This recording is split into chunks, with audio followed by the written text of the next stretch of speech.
O universo tem um senso de humor reconhecidamente sombrio.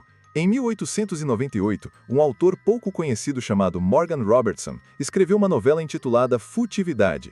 A obra contava a história de um colossal transatlântico britânico, o maior navio já construído, aclamado como uma maravilha de engenharia e orgulhosamente declarado inafundável por seus criadores. Essa embarcação fictícia, repleta de ricos e famosos, atinge um iceberg em uma noite fria de abril no Atlântico Norte e afunda. Devido a uma escassez criminosa de botes salva-vidas, chocante e legalmente permitida, porém moralmente falha, mais de 1.500 de seus 2.224 passageiros e tripulantes morrem nas águas geladas. O nome deste navio fictício? O Titã. Se o seu cérebro ainda não deu um salto mortal, vamos avançar 14 anos. O ano é 1912. A White Star Line lança sua própria maravilha de engenharia, o RMS Titanic. É, na época, o maior navio já construído. É amplamente descrito pela imprensa e por seus construtores como praticamente inafundável. Em sua viagem inaugural de Southampton para Nova York, carrega uma lista de passageiros com algumas das pessoas mais ricas do mundo. Na noite gélida de 14 de abril, ele atinge um iceberg no Atlântico Norte e afunda. Devido a uma escassez de botes salva-vidas, chocante e legalmente permitida, porém moralmente falha, mais de 1.500 de seus 2.224 passageiros e tripulantes morrem nas águas geladas. Os paralelos não são apenas semelhantes, eles são cirurgicamente precisos. O Titã fictício de Robertson tinha 243 metros de comprimento, o Titanic real tinha 269. Ambos os navios tinham um design de hélice de triplo eixo. Ambos tinham capacidade para cerca de 3.000 pessoas. Ambos afundaram em abril. Ambos tinham uma contagem de botes salva-vidas que era apenas o suficiente para satisfazer regulamentações obsoletas, mas catastroficamente inadequada para o número real de almas a bordo. O Titã de Robertson tinha 24 botes, o Titanic tinha apenas 20. O navio fictício afundou a cerca de 400 milhas náuticas da Terra Nova. O real afundou em um local quase idêntico. Quando o Titanic afundou, o livro esquecido de Robertson foi subitamente lançado ao holofote, com críticos e o público acusando-o de ser tudo, desde clarividente a conspirador. Robertson, por sua vez, deu de ombros. Ele não era um vidente, afirmava. Era apenas um cara que conhecia o assunto. Como ex-marinheiro com um conhecimento íntimo das tendências marítimas, ele insistia que havia apenas feito uma extrapolação. Ele viu que a construção naval tendia a navios maciços e luxuosos, e sabia que o Atlântico Norte, em abril, era território fértil para icebergs. Ele também sabia que as leis marítimas sobre botes salva-vidas estavam perigosamente obsoletas. Ele não previu o futuro, ele apenas fez as contas. Mas mesmo com essa explicação lógica, a especificidade absoluta dos detalhes, o nome, a causa, a localização, a perda catastrófica de vidas, continua sendo uma das coincidências mais arrepiantes da história. Uma história tão perfeita que parece uma piada cósmica de mau gosto. O universo não apenas escreve piadas, ele plagia a si mesmo. Os paralelos misteriosos entre as vidas e mortes de dois dos presidentes mais icônicos da América, Abraham Lincoln e John F. Kennedy, são tão numerosos e específicos que esticam a definição de coincidência até o limite. É um eco histórico que parece menos com o acaso e mais com uma falha na Matrix. Vamos começar pelo básico. Lincoln foi eleito para o Congresso em 1846. Kennedy foi eleito para o Congresso em 1946, exatamente 100 anos depois. Lincoln foi eleito presidente em 1860. Kennedy foi eleito presidente em 1960, novamente 100 anos cravados. Ambos os homens estavam profundamente envolvidos na luta pelos direitos civis. Ambos tiveram suas eleições contestadas e eram vistos como figuras controversas que trouxeram uma energia nova e jovem à Casa Branca. As conexões familiares são igualmente estranhas. Ambos os homens foram sucedidos por vice-presidentes chamados Johnson, que eram democratas do Sul. Andrew Johnson, que sucedeu Lincoln, nasceu em 1808. Lyndon B. Johnson, que sucedeu Kennedy, nasceu em 1908. Novamente, um intervalo exato de 100 anos. Mas é nos assassinatos que as coisas ficam realmente bizarras. Ambos os presidentes foram baleados na cabeça em uma sexta-feira, sentados ao lado de suas esposas. Lincoln foi baleado no Teatro Ford. Kennedy foi baleado em um carro Lincoln, fabricado pela Ford Motor Company. O assassino de Lincoln, John Wilkes Booth, nasceu em 1838. O assassino de Kennedy, Lee Harvey Oswald, nasceu em 1939, quase 100 anos depois. Ambos os assassinos eram conhecidos por seus 3 nomes, uma raridade na época, e ambos os nomes são compostos por 15 letras. A narrativa de fuga e captura é um espelho. Booth baleou Lincoln em um teatro e fugiu para um armazém, especificamente um celeiro de tabaco. Oswald baleou Kennedy de um armazém, o depósito de livros escolares do Texas, e fugiu para um teatro. Ambos os assassinos foram assassinados antes que pudessem ir a tribunal. Booth foi curralado e morto por soldados. Oswald foi baleado por Jack Ruby enquanto estava sob custódia policial. Até os detalhes menores parecem rimar. A secretária de Lincoln chamava-se Kennedy e ela supostamente o avisou a não ir ao teatro naquela noite. A secretária de Kennedy chamava-se Evelyn Lincoln e ela também teria avisado para ele não ir a Dallas. As coincidências são tão densas que alimentam teorias de conspiração há décadas. Céticos apontam, corretamente, que com pontos de dados suficientes, você encontra padrões em qualquer lugar. Mas o volume e a especificidade dos paralelos Lincoln-Kennedy parecem diferentes. É um padrão histórico tão forte que sugere que, às vezes, a história não apenas rima, ela se repete, palavra por palavra. Em 28 de julho de 1800, o rei Humberto I da Itália jantava em um pequeno restaurante na cidade de Monza. Para seu espanto, o rei notou que o dono do restaurante, que veio anotar seu pedido, era um sósia físico perfeito dele mesmo. O rosto e o porte do homem eram idênticos aos do rei. Intrigado e divertido, o rei Humberto iniciou uma conversa com o homem. As coincidências começaram a se acumular, passando do divertido para o sobrenatural. O nome do homem também era Humberto. Ele, como rei, nasceu em Turim. Ele, como rei, nasceu no mesmo dia, 14 de março de 1844. O restaurador também havia se casado com uma mulher chamada Marguerita, no mesmo dia em que o rei se casou com sua própria esposa, a rainha Marguerita. E, para completar, o dono do restaurante abriu seu estabelecimento no exato dia em que Humberto I foi coroado rei da Itália. O rei ficou fascinado por essa sequência de sincronicidades impossíveis. Ele sentiu um estranho parentesco com seu sósia e expressou pesar pelo fato de o homem não ter sido condecorado por seu serviço militar, como o rei fora. O restaurador mencionou que servira no mesmo regimento que o rei, mas nunca recebera honrarias. O rei prometeu torná-lo um cavaleiro da coroa da Itália e convidou seu sósia a ser seu convidado em um evento de atletismo no dia seguinte. No dia seguinte, 29 de julho, o rei Humberto procurou por seu sósia na multidão. Ele foi informado, porém, que o homem não compareceria. Mais cedo naquele dia, o restaurador Humberto fora baleado e morto em uma disputa misteriosa em uma rua próxima ao evento. O rei expressou choque e tristeza.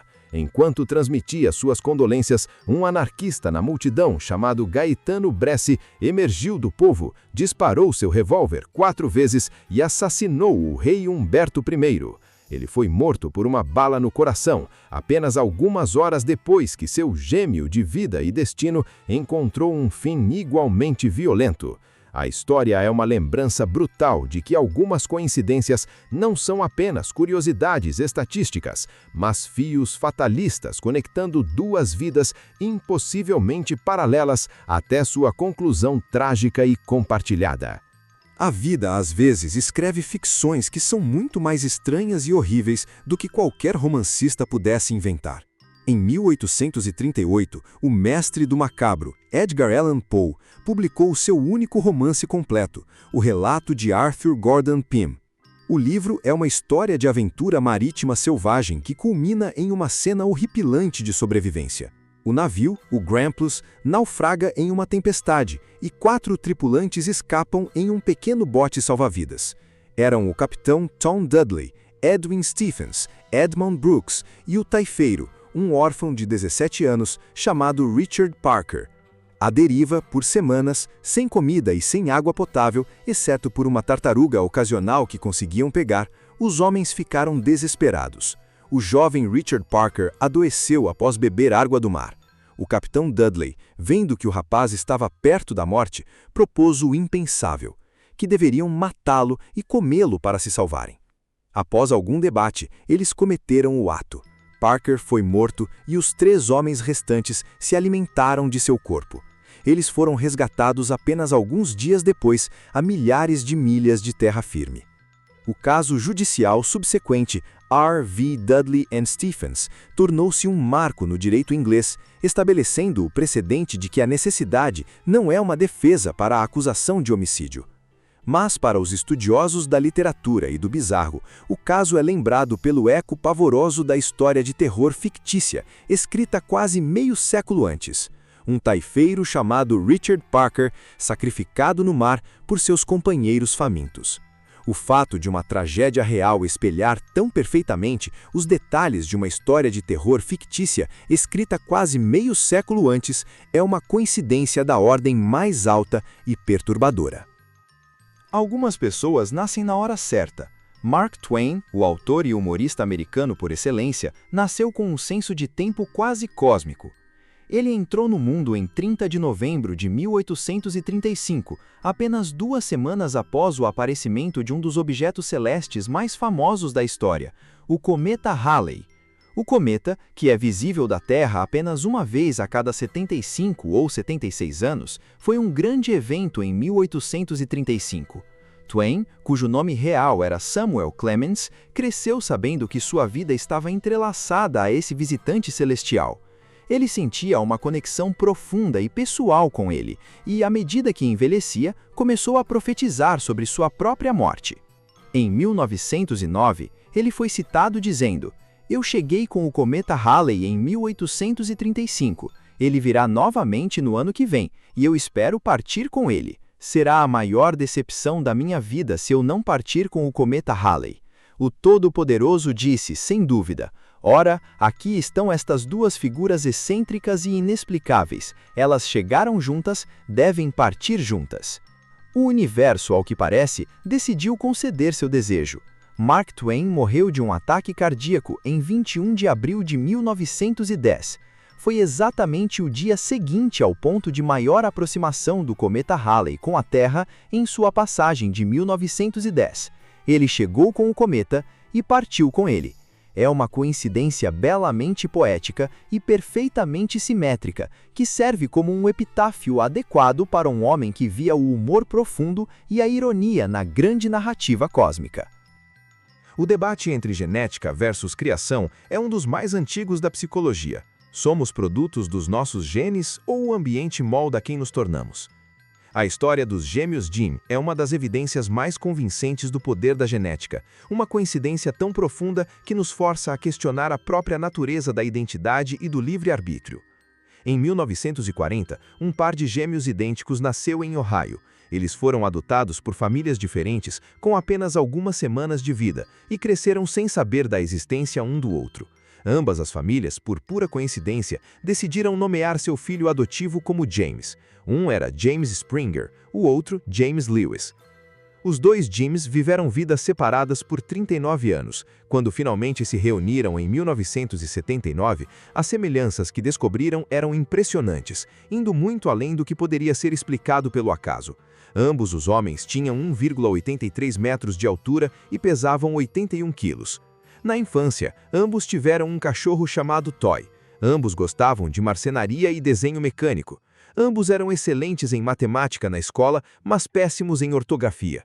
Os paralelos em suas vidas adultas eram ainda mais surreais.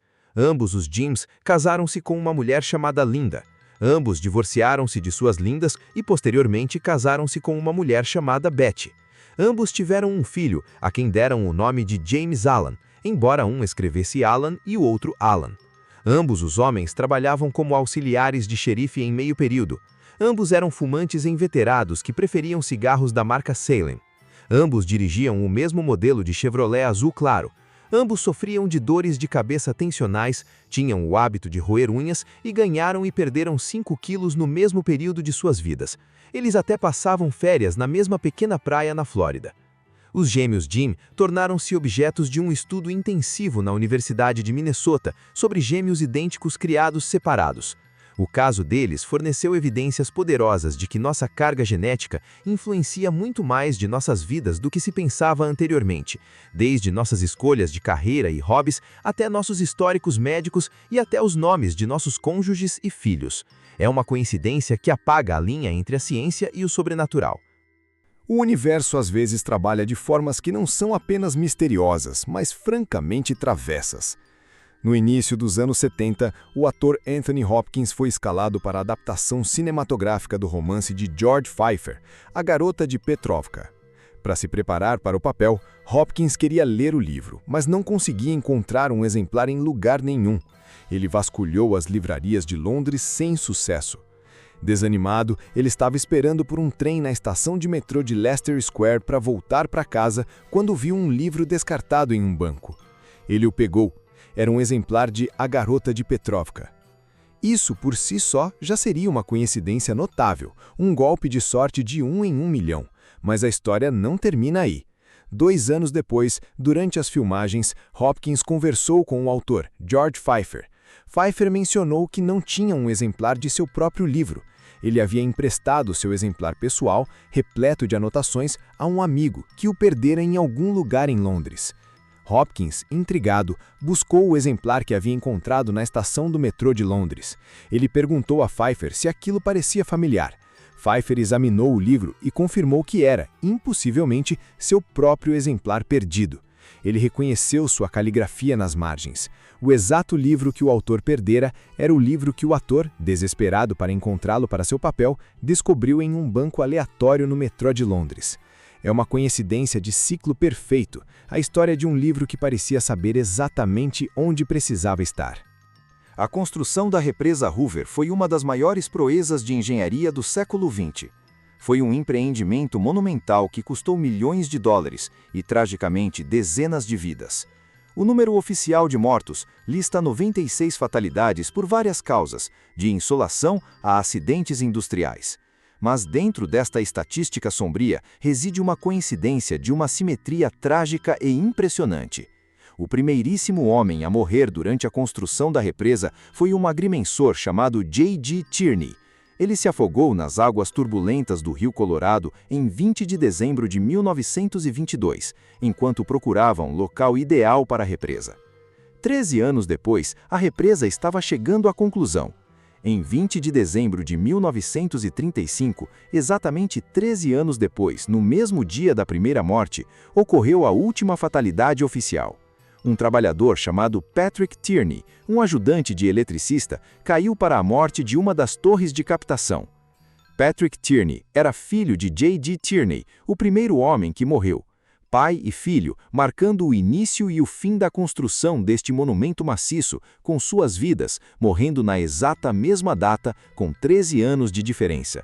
É uma coincidência comovente que impregna o concreto e o aço da represa Hoover com um senso de história profundamente pessoal.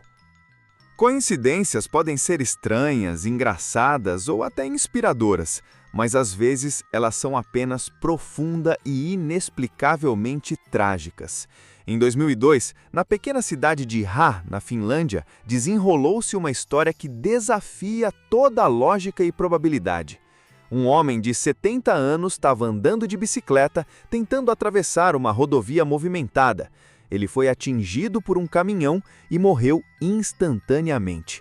Isso, por si só, é um acidente comum e trágico, mas o que aconteceu apenas 2 horas depois, no mesmo trecho da estrada, transformou uma tragédia pessoal em manchete nacional e um mistério global. Outro homem de 70 anos estava andando de bicicleta, também tentando atravessar a mesma rodovia. Ele foi atingido por um caminhão diferente e morreu instantaneamente, a menos de 1 quilômetro de distância do primeiro acidente. Quando a polícia investigou, descobriu o impossível. Os dois homens eram gêmeos idênticos. Eles viviam separados e estavam completamente cientes dos movimentos um do outro naquele dia. Para dois irmãos que viveram 7 décadas em paralelo morrerem da exata mesma maneira, na mesma estrada, com algumas horas de diferença, é uma coincidência que beira o paranormal. Policiais no local disseram que isso causou calafrios em suas espinhas. Não há explicação lógica. A queda da dinastia Romanov é uma história mergulhada em revolução, guerra e derramamento de sangue, mas é também uma história assombrada por um número: 17. Para o último czar, Nicolau II e sua família, o número parecia segui-los como uma maldição, marcando os momentos mais significativos e trágicos de suas vidas e de seu reinado. A ascensão da dinastia Romanov ao poder começou em 1613. Seu reinado chegou ao fim 304 anos depois. Se você somar os dígitos de 304, 3 mais 0 mais 4, obtém 7. A queda dos Romanov começou com a Revolução de Fevereiro de 1917. Nicolau II abdicou oficialmente do trono em 2 de março, mas os eventos revolucionários que selaram seu destino começaram naquele ano. Os bolcheviques, liderados por Vladimir Lenin, tomaram o poder na Revolução de Outubro, que, de acordo com o calendário juliano usado na Rússia na época, começou em 25 de outubro, mas, de acordo com o calendário gregoriano, a Revolução começou em 7 de novembro. O número 17 está escondido em ambas as datas, 2 mais 5 igual a 7, e o dia 7 do mês. As famosas teses de Abril de Lenin, que prepararam o terreno para a tomada bolchevique, foram entregues em 1917. Mas a coincidência mais arrepiante refere-se ao fim brutal da família. Após serem mantidos cativos por meses, o czar Nicolau, sua esposa Alexandra, seus 5 filhos e 4 servos leais foram levados a um porão na casa Ipatiev, em Ekaterimburgo. Nas primeiras horas de 17 de julho de 1918, eles foram executados por um pelotão de fuzilamento bolchevique. A data do assassinato foi o dia 17. Até os detalhes da jornada até aquele porão estão marcados pelo número.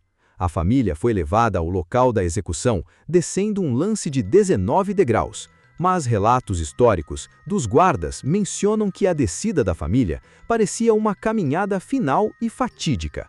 O número de degraus, combinado com a data e o ano da Revolução, cria uma teia de sincronicidades numéricas que fascina historiadores e místicos há um século. Seria uma maldição? Uma simples coincidência recorrente? Ou apenas a tendência do cérebro humano de encontrar padrões no caos? Seja qual for a causa, o número 17 estará para sempre ligado ao fim trágico da última família imperial da Rússia.